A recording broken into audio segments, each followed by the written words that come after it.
Yıldız savaşlarının sürükleyici destanından Stoacı felsefenin kadim bilgeliğine, Anakin Skywalker'ın çöküş öyküsü, duygusal bağlılığın tehlikelerine dair keskin bir hatırlatmadır. Birini o kadar derinden sevdiğinizi düşünün ki, onu kaybetmemek için her şeyinizi, hatta ruhunuzu bile riske atabilirsiniz. Bu, sevgili Padme'sini kurtarmak için umutsuz bir çabayla karanlık tarafa geçen Anakin Skywalker'ın hikayesiydi. Ama en derin korkularımız gerçeğe dönüştüğünde ne olur? Tutunduğumuz şey parmaklarımızın arasından kayıp gittiğinde, her ne kadar aşırı olsa da Anakin'in kaybetme korkusu pek çok insanın paylaştığı bir korkudur. Ve çoğu zaman sevdiğimiz insanları ya da şeyleri hayatımızda tutmak için büyük çaba sarf ederiz. Bu sadece çok uzak bir galaksiden gelen bir hikaye değil, Stoacılığın öğretilerinde yankılanan derin bir insan ikilemi. Bugün insan bağlılığının ve kaybının derinliklerine dalarak Stoacılığın öğretilerini araştırıyor, ilkelerinin insanlardan ve durumlardan uzaklaşmak için özetlenen pratik adımlar olarak nasıl uygulanabileceğini inceliyoruz. Bu nedenle sonuna kadar bizimle kalmanızı ve her adımı insan ilişkileri ve duygularının genellikle çalkantılı sularında gezinmenize yardımcı olacak eyleme geçirilebilir bir bilgelik rehberi olarak not etmenizi öneririm. Birinci, bir süreliğine o kişiden uzaklaşın. Bazen en akıllıca eylem bir boşluk yaratmak için değil, netlik kazanmak için mesafe yaratmaktır. Şunu hayal edin, hareketli bir partidesiniz. Müziğin sesi yüksek, insanlar konuşuyor ve siz bunların arasında bir arkadaşınızın fısıltısını anlamaya çalışıyorsunuz. Zor, değil mi? Bir kişiye ya da duruma çok yakın olduğumuzda böyle olur. Duygularımız parti gürültüsü gibi netliği bastırır. Geri adım atmak, partiden çıkıp daha sessiz bir alana adım atmak gibidir. Burada net bir şekilde duyabilir ve düşünebilirsiniz. Seneca derin içgörüsüyle bir keresinde şöyle demişti: gezintiye çıktığınız sıklıkta kendinize dönün. Bu sadece fiziksel alanla ilgili değil, zihinsel ve duygusal alanla da ilgili. Duygular görüşümüzü bulandırdığında bir adım geri çekilmek onları gözlemlememize yardımcı olur.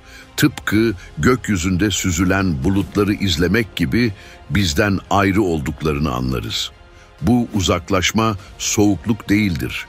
Durumu ve ona verdiğimiz tepkileri objektif bir şekilde gözlemlemenin bir yoludur. Bu sadece elinizdeki satranç taşını değil, satranç tahtasını görmekle ilgilidir. Bunu bugün uygulamak için eski stoacılar gibi kırsalda bir villaya ihtiyacınız yok. Telefonunuzu bir saatliğine kapatmak, yürüyüşe çıkmak ya da bir odada sessizce oturmak kadar basit olabilir. Amaç, düşüncelerinizin hayatın sürekli vızıltısı tarafından boğulmadığı bir alan bulmaktır. İşte bu, sessiz anlarda, anlık duygulara değil, mantıklı düşünceye ve içsel bilgeliğe dayanarak karar verme gücünü buluruz. Bu geri adım sizin güç hamlenizdir. Nefes almak ve anlık sisin ötesini görmek için alanınız. Adım 2. Kendinizden uzaklaşmanın mantığını düşünün. Biriyle aranıza mesafe koymayı seçmek, aceleyle verilmiş bir karar değildir.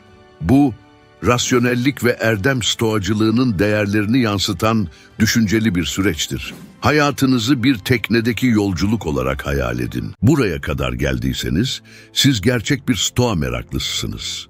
Sayımızı öğrenmek için videoyu hemen durdurup, yorumlara "Stoacı yol" yazmaya davet ediyorum sizleri. Şimdi kaldığımız yerden devam edelim dostlarım. Hayatınızdaki insanlar, rüzgarlar ve akıntılar gibidir. Bazıları sorunsuzca yol almanıza yardımcı olurken, diğerleri sizi dalgalı sulara sürükleyebilir. İşte burada kaptan olarak hangi rüzgarları kullanacağınıza ve hangi fırtınalardan kaçınacağınıza karar vermeniz gerekir. Bu karar kaçınmakla ilgili değildir. Hayatınızı değerlerinize ve esenliğinize uygun bir yöne doğru yönlendirmekle ilgilidir. Hayatını kölelikten bilgeliğe dönüştüren stoacı Epiktetos, iç özgürlüğümüzle uyumlu birliktelikler seçmenin önemini sık sık vurgulamıştır. Onun yaşamı bize değerli bir ders veriyor. Hayatımıza giren herkes ışık getirmez. Bazıları kendi ışığımızı karartabilecek gölgeler bırakır. İlişkilerinizi bir ayna gibi düşünün. Size ne yansıtıyorlar? Neşe, büyüme ve anlayış mı? Yoksa şüphe, rahatsızlık ve dehşet mi? Uzaklaşmayı seçmek bir terk etme eylemi değildir. Kendini korumaya ve ahlaki bütünlüğe yönelik kasıtlı bir seçimdir. Stoacılık soğuk mantıkla ilgili değildir, sıcak bilgelikle ilgilidir. Bizden şunu düşünmemizi ister: bu kişi hayatıma ahenkli bir melodi gibi katkıda mı bulunuyor, yoksa uyumsuz bir nota gibi onu bozuyor mu? Bunu düşünürken Epiktetus'un sözlerini hatırlayın. Başımıza gelenlerden değil, başımıza gelenler hakkındaki düşüncelerimizden rahatsız oluruz. Bu sadece o kişiyle ilgili değil, sizin onun hayatınız üzerindeki etkisini nasıl algıladığınızla da ilgilidir. Hikayenizde büyümenizi teşvik eden bir bölüm mü, yoksa yolculuğunuzdan uzaklaştıran bir dipnot mu? Nihayetinde kendinize mesafe koyma kararı, anlatmaktan gurur duyacağınız bir hayat hikayesi yaratmakla ilgilidir. Kendinize, değerlerinize ve yolculuğunuza sadık kalmakla ilgilidir. Stoacılık bize öykümüzü zenginleştiren ilişkileri kucaklamayı ve zenginleştirmeyenleri nazikçe bırakmayı öğretir. Bu, her insanın ve deneyimin varoluşunuzun goblenine kasıtlı, düşünceli bir katkı olduğu bir yaşam oluşturmakla ilgilidir. 3. Adım, güvenebileceğiniz biriyle sohbet edin. Dünya bir yapboz gibi hissettiğinizde ve parçaları bir araya getirmekte zorlandığınızda birilerine ulaşmanın zamanı gelmiştir. Adım stoacılığı, içsel gücü savunurken aynı zamanda bağlantının gücüne de değer verir. Güvendiğimiz biriyle konuşmak, dalgalı denizlerde bir çapa bulmak gibidir. Sorunlarımızdan kurtulmakla değil, netlik ve perspektif kazanmakla ilgilidir. Bunu hayat yolculuğunda bir yardımcı navigatöre sahip olmak gibi düşünün. Kendi pusulanız biraz şaştığında arazinin haritasını çıkarmanıza yardımcı olan biri. Seneca, insan doğasına dair derin anlayışıyla paylaşılan bilgeliğin gücünün farkındaydı. Bir arkadaşı sadece görüntümüzü değil, en içteki gerçeklerimizi de yansıtan bir aynaya benzetmiştir. Bu yansıma sadece kendimizi net bir şekilde görmekle ilgili değildir. Aynı zamanda yolumuzu anlamakla da ilgilidir. Birine içinizi açtığınızda sadece sözcükleri paylaşmazsınız. Onları iç dünyanıza davet ediyor, düşüncelerinize ve duygularınıza bir bakış sunuyorsunuz. Bu paylaşım karşılıklı anlayış ve destek alanı yaratır. Burada sadece sempati değil, içgörü de paylaşılır. Sırdaşınızı akıllıca seçin, arzuladığınız değerleri bünyesinde barındıran birini. Bu kişi, düşünceleriniz ve duygularınız arasında gezinmenize yardımcı olan sondaj tahtanız olur. Sorunlarınızı çözmek zorunda değiller. Bazen sadece dinlemeleri bile yeterlidir. Onların varlığı bu yolculukta yalnız olmadığınızı hatırlatır. Düşüncelerinizi paylaşırken onların yanıtlarında bilgelik parçaları, olayları farklı görmenize yardımcı olacak küçük hakikat külçeleri bulabilirsiniz. Stoacılık bize hayatın zorluklarının en iyi sakin bir zihin ve destekleyici bir toplulukla aşılabileceğini öğretir. Seçtiğiniz sırdaşınız bu topluluğun bir parçasıdır. Gücün genellikle birliktelikten geldiği fikrinin bir kanıtıdır. Unutmayın, bir kişi ya da durumdan kopmak tüm insani bağlardan kopmak anlamına gelmez. Aslında hayatın karmaşık dokusunda yol almak için gereken gücü ve perspektifi sağlayan da bu bağlantılardır. Bu güvenilir kişiyle yaptığınız sohbetler, sohbetten çok daha fazlasıdır. Onlar anlayışa giden köprüler, netliğe giden yollar ve hayatın sürekli değişen denizlerinde çapalardır. 4. adım. Duygularınız için sınırlar belirleyin. Duygusal manzaramıza hakim olmak, fırtınada seyreden bir geminin kaptanı olmak gibidir. Dalgalar duygularımızdır. Güçlü ve bazen bunaltıcıdır. Stoacılık bize bu dalgalardan kaçınmayı değil, onları beceri ve bilgelikle yönlendirmeyi öğretir. Bu, dalgaların bizi taşımasına ne zaman izin vereceğimizi ve gemimizi ne zaman sağlam bir şekilde yönlendireceğimizi bilmekle ilgilidir. Duygularımız doğaldır. Ancak sınır koymazsak bizi seçtiğimiz yoldan uzaklaştırabilirler. İşin püf noktası, bu dalgaların teknemizi alabora etmesine izin vermeden onları deneyimlemektir. Epiktetos, insan ruhuna dair derin anlayışıyla bize şeylerden değil, onlara bakışımızdan rahatsız olduğumuzu hatırlatır. Bu bakış açısı duygusal sınırlar oluşturmanın anahtarıdır. Bu, zihnimizde her ziyaretçiyi, yani duygularımızı kabul eden, ancak her birinin evi, yani iç huzurumuzu ele geçirmesine izin vermeyen bir kapı bekçisine sahip olmak gibidir. Örneğin, öfke kapımızı çaldığında onu tanırız, nedenini anlarız. Ancak masamıza oturmasına ve eylemlerimizi dikte etmesine izin vermeyiz. Bu, duygularımızla sohbet etmekle ilgilidir. Onların yerini anlamak ve mantığımızı gölgede bırakmamaları için nazikçe onlara rehberlik etmek. Pratik olarak konuşmak gerekirse, sınırlar koymak, belirli bir şekilde hissetmek için kendinize bir zaman sınırı koymak anlamına gelebilir. Diyelim ki önümüzdeki bir saat boyunca bu konuda üzülmeme izin vereceğim ve sonra çözümlere odaklanacağım. Bu duyguları inkar etmek değil, etkilerini yönetmekle ilgilidir. Bu bir dengeleme hareketidir.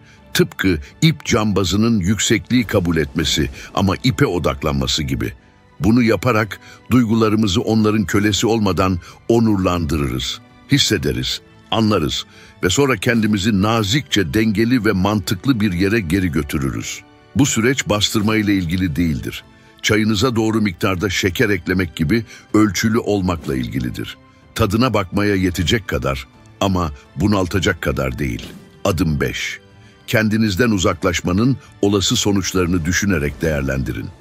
Uzaklaşmanın kavşağında durduğunuzda her bir yola bakmak için 1 dakikanızı ayırın. Stoacılık düşünmeden verilen kararlarla ilgili değildir. Düşünceli bir değerlendirme ile ilgilidir. Her yolu olası bir gelecek, her dönüşü farklı bir sonuç olarak hayal edin. Uzaklaşma yolunda neler var? Huzur, büyüme ve daha güçlü bir benlik duygusu mu getirecek? Yoksa pişmanlık ve kaçırılmış fırsatlarla dolu bir iz mi bırakacak? Bu öngörü, geleceği kesin olarak tahmin etmekle değil, ona bilgelikle hazırlanmakla ilgilidir. Bir imparatorluğun ağırlığını dengelemiş bir adam olan Marcus Aurelius bir keresinde şöyle demiştir: "Yükselip alçalan imparatorluklarıyla geçmişe bakarsanız geleceği de öngörebilirsiniz." Onun sözleri, gelecekteki kararları bilgilendirmek için geçmiş deneyimler üzerinde düşünmenin stoacı uygulamasını yansıtıyor. Daha önce kendinizden uzaklaştığınız zamanları düşünün. Sonuçları ne oldu? Alan netlik ve huzur mu getirdi, yoksa izolasyona ve pişmanlığa mı yol açtı?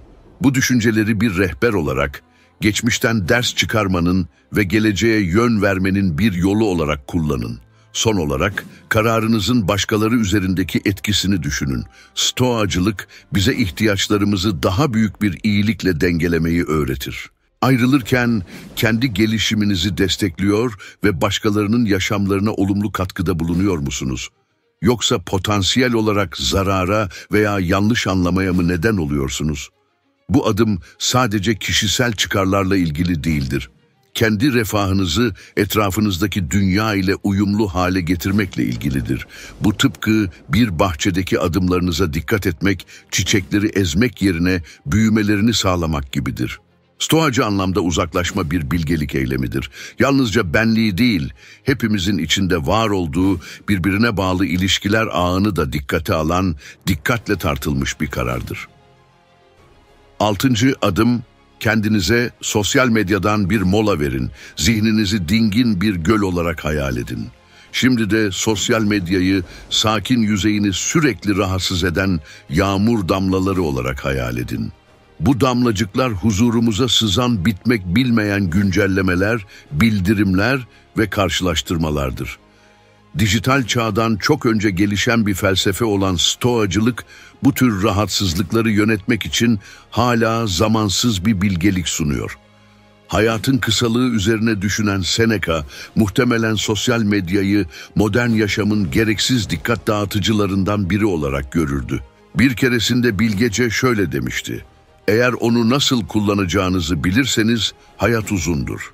O halde bu ayrılma adımı, zamanımızı ve dikkatimizi geri kazanmakla, değerli enerjimizi nereye odaklayacağımızı seçmekle ilgilidir. Sosyal medya dünyasında dikkatimiz herkesin istediği bir metadır. Geri adım atarak sadece dijital bir tufandan kaçınmakla kalmıyor, zihnimize nefes alması, düşünmesi ve olması için alan açıyoruz. Bu, pencerenizin dışındaki kalabalık bir sokağın perdelerini kapatmaya benzer. Gürültü, koşuşturma, sürekli hareket, hepsi hala orada. Ama bir an için bunlar sizi ilgilendirmez. Düşünmek, anlamak ve büyümek için sessiz odanızdasınız. Sosyal medyaya verdiğiniz bu ara bir kaçış değil, kişisel bakım egzersizidir. Bu, bizi neyin zenginleştirdiğini ve neyin tükettiğini ayırt etmekle ilgilidir. Bu molayı verirken zihinsel manzaranızdaki değişimi gözlemleyin. Kendinizi daha sakin, daha mevcut, kendi düşünce ve duygularınızın daha farkında hissediyor musunuz? Bu farkındalık, stoacılığın kalbidir. Neyi kontrol edebileceğimizi anlamak ve neyi kontrol edemeyeceğimizi bırakmak. Bu, yağmuru durduramasak da bir sığınağın altına girmeyi seçebileceğimizi ve sırılsıklam olmadan damlacıkların sesinin tadını çıkarabileceğimizi kabul etmekle ilgilidir. Günümüz dünyasında sosyal medyaya ara vermek, hızlı giden bir trenden inmek gibi hissettirebilir. Sessiz, durgun. Ama bu durgunlukta sosyal medyaya ara verirken Seneca'nın sözlerini hatırlayın ve bu zamanı akıllıca kullanın. Bir kitap okuyun, yürüyüşe çıkın, bir günlüğe yazın. Sadece zaman geçirmek için değil, ruhunuzu besleyen faaliyetlerde bulunun. Bu mola, kendinizle yeniden bağlantı kurma zamanınızdır.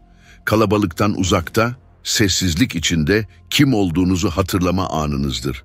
Son adım, bilinçli olarak temel ihtiyaçlarınıza odaklanın. Ayrılma yolundaki bu son adımda dikkatinizi varlığınızın özüne çevirin. Stoacılığın özü burada yatar. İçsel gelişiminiz ve esenliğiniz için gerçekten önemli olan şeylere odaklanmak. Bu, gerekli olmayan şeyleri, gürültüyü, saçmalığı ayıklamak ve ruhunuzu besleyen şeylere odaklanmakla ilgilidir. Bu maddi ihtiyaçlarla ilgili değildir, çok daha derin. Duygusal beslenme, ahlaki bütünlük ve kişisel gelişimle ilgilidir. Hayatınızı bir bahçe gibi düşünün. Gelişmek için neye ihtiyacı var? Güneş ışığı, su, bakım, bunlar temel ihtiyaçlardır. Benzer şekilde duygusal ve ruhsal gelişiminiz için neyin gerekli olduğunu belirleyin ve bu yönlerinizi beslemeye odaklanın. Zorluklar içinde doğan Epiktetus gerçekten önemli olana odaklanmanın önemini anlamıştı. Öğretileri, yaşamlarımızdaki sapla samanı birbirinden ayırarak ayırt etme gücünün altını çizer. Zenginlik büyük mallara sahip olmaktan değil, az arzuya sahip olmaktan ibarettir. Bu bilgeliği duygusal ortamınıza uygulayın. Bu, kendinizi tatmin olmuş, istikrarlı ve huzurlu hissetmek için neye ihtiyacınız olduğunu bilmekle ilgilidir. Bazen daha azının daha çok olduğunu kabul etmektir. Sonsuz seçenekler ve dikkat dağıtıcı unsurlarla dolu bir dünyada sadelik ve derinlik içinde memnuniyet bulmakla ilgilidir. Pratikte bu, size gerçek mutluluğu ve huzuru neyin getirdiğini düşünmek için zaman ayırmak anlamına gelir. Yalnız geçirilen sessiz zamanlar mı? Arkadaşlarla anlamlı sohbetler mi? Bir hobiyle uğraşmak mı? Bu temel ihtiyaçları belirleyin ve bunları bir öncelik haline getirin. Bu tıpkı bir yolculuk için valiz hazırlamak gibidir. Sadece gerekli olan şeyleri yanınıza alın. Yolculuğunuza değer katan şeyleri, bu bilinçli odaklanma, gereksiz şeylerden, temel ihtiyaçlarınızla uyuşmayan insanlardan ve durumlardan uzaklaşmanıza yardımcı olur. Hayatınızı bu ihtiyaçlar etrafında merkezleyerek istikrar ve memnuniyetin temelini oluşturursunuz. Bu tek seferlik bir görev değil, devam eden bir süreçtir. Gerçekten önemli olana sürekli bir geri dönüştür. Yaşam yolculuğunuz boyunca temel ihtiyaçlarınızı yeniden gözden geçirmeye devam edin. Büyüdükçe ve geliştikçe bunları ayarlayın ve yeniden hizalayın. Bu odak noktası sizin pusulanızdır ve hayatın karmaşıklığı içinde size netlik ve amaçla rehberlik eder. Bu sadece var olmakla değil, kasıtlı olarak yaşamakla ilgilidir. Ve bu kasıtlı yaşamda stoacılığın özünü bulursunuz. Amaç, bilgelik ve iç huzurla yaşanan bir hayat. İnsanların ve durumların karmaşasından kurtulma yoluna girdiğimizde, stoacılığın öğretilerinde derin içgörüler ve pratik tavsiyelerden oluşan bir rezervuar buluruz. Bu felsefe, bizi bir anlığına geri adım atmaya, uzaklaşmamızın ardındaki nedeni tartmaya davet eder. Şeffaf bir diyaloğa girmeye, duygusal tepkilerimize sınırlar koymaya, eylemlerimizin yansımaları üzerinde düşünmeye, sosyal medya gibi dış etkilerin bombardımanından uzaklaşmaya ve temel ihtiyaçlarımıza odaklanmaya. Bu tür eylemler, stoacı erdemlerle uyum içindedir. Stoacılık, kalıcı sağduyusuyla kopukluğun duygusal uyuşukluğa benzemediği konusunda bizi aydınlatır. Aksine, insan ilişkilerinin incelikleri ve varoluş denemeleri arasında dolaşırken dingin ve dirençli bir içsel durumun elde edilmesidir. Stoacılığın ilkeleri bizi erdem, bilgelik ve duygusal metanetle zenginleştirilmiş bir hayata doğru yönlendiren bir ilham feneri olarak parlıyor. Düşüncelerinizi yorumlarda bekliyoruz. Hangi adım sizde yankı uyandırıyor ya da hangisini denemeye meyillisiniz? Bu videoda değer bulduysanız beğenerek takdirinizi ifade etmenizi öneririz. Henüz abone olmadıysanız abone olmayı, sevdiklerinizle paylaşmayı ve taze pişmiş stoacı bilgelik videolarımızın tadını ilk çıkaranlar arasında olmak için bildirim zilini çalmayı unutmayın.